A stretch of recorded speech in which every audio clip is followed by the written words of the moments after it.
দর্শক, ২০২৬ সালের ভোট ঘোষণা হয়েছে।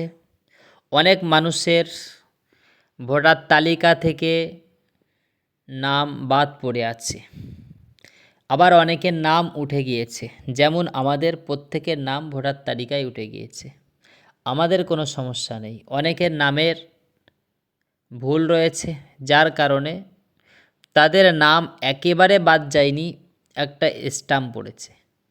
এটাকে তোলার জন্য নথি জমা করতে হবে, সঠিক কাগজপত্র দেখাতে হবে। যদি আপনি কোনো কাগজপত্র দেখাতে না পারেন, তাহলে আপনাদের নাম কি উঠবে না? না, এই নাম তোলার কারোর ক্ষমতা নেই, আর এই নাম উঠবেও না যদি আপনি সঠিক কাগজপত্র না দেখাতে পারেন।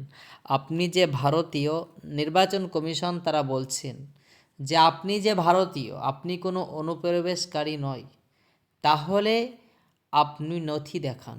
যারা নথি দেখিয়েছে তাদের নাম ভোটার লিস্টে চলে এসেছে, তালিকায় রয়েছে। যাদের কাগজপত্র দেখাতে পারেনি, তাদের নামের উপরে স্ট্যাম্প পড়েছে। কিন্তু মনে রাখবেন, আপনারা ভাবছেন যাদেরকে ভোট দেবেন তারা আপনাদেরকে নাগরিকত্ব দেবে, আপনাদের ভোটার তালিকায় নাম উঠে যাবে, আপনারা ভোট দিতে পারবেন না।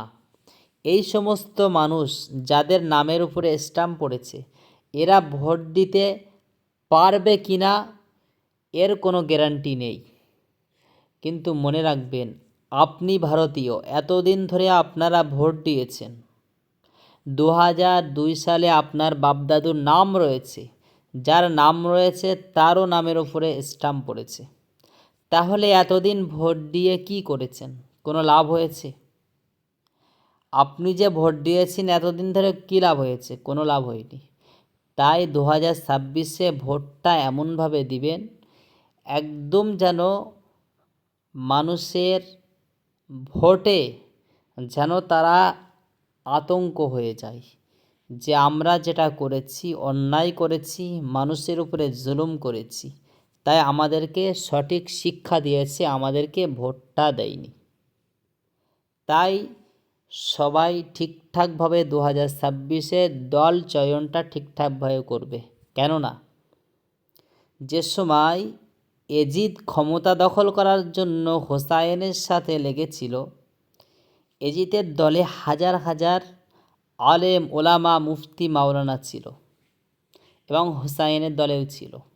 কিন্তু হোসাইন যে নবীর বংশের আওলাদ, যে হোসাইনকে জান্নাতের সর্দারানি করা হবে, যে হোসাইনের পাওয়ার দিয়েছেন স্বয়ং আল্লাহ, সেই হোসাইনের বিরোধিতা করেছিল এজিদ।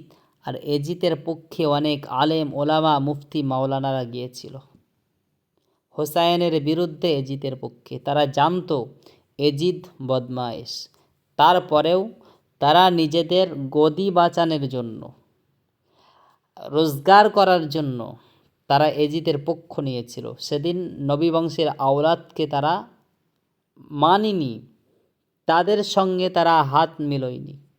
আজও মনে রাখবেন, সেই দিন চলে এসেছে।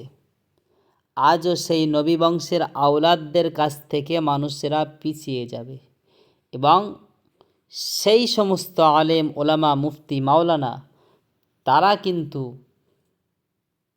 নিজেদের গদি বাঁচানোর জন্য, আয় রোজগার বাড়ানোর জন্য তারা কিন্তু নবী বংশের আওলাদদের থেকে পিছিয়ে যাবে। তাদের সাথে না মিশে তারা কিন্তু ওই সমস্ত মানুষদের কাছে মিশবে যারা ইসলামের বিরোধিতা করবে, ইসলামকে নিয়ে অবজ্ঞা করবে। তাদেরকেই অনেক মাওলানা মুফতি রয়েছে, তাদেরকে সাপোর্ট করবে শুধুমাত্র তাদের গদি বাঁচানোর জন্য। যেমন হোসাইনের পক্ষ না গিয়ে এজিদের পক্ষ গিয়েছিল আলেম ওলামা মুফতি মাওলানা, তারা গিয়েছিল শুধুমাত্র তাদের গদি বাঁচানোর জন্য, তাদের অর্থ রোজগার করার জন্য।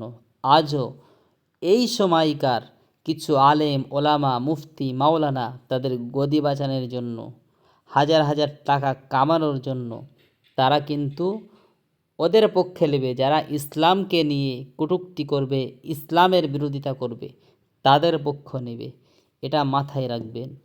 কিন্তু মনে রাখবেন, আল্লাহর রসুল সাল্লাল্লাহু আলাইহি ওয়াসাল্লাম হাদিস শরীফের মধ্যে জানিয়েছেন, কোনো জালেমের যদি কেউ সাথ দেয়, তাহলে ওই ব্যক্তিটার মুসলমান থাকে না, ওই ব্যক্তিটার সঙ্গে সঙ্গে কাফের, বেঈমান, মুশরিক হয়ে যায়। তেমনটাই একদল আলেম ওলামা তারা হয়ে যাবে। তাই সাবধানে চলাফেরা করুন আর 2026-এ ভোটটা ঠিকঠাকভাবে দিবেন।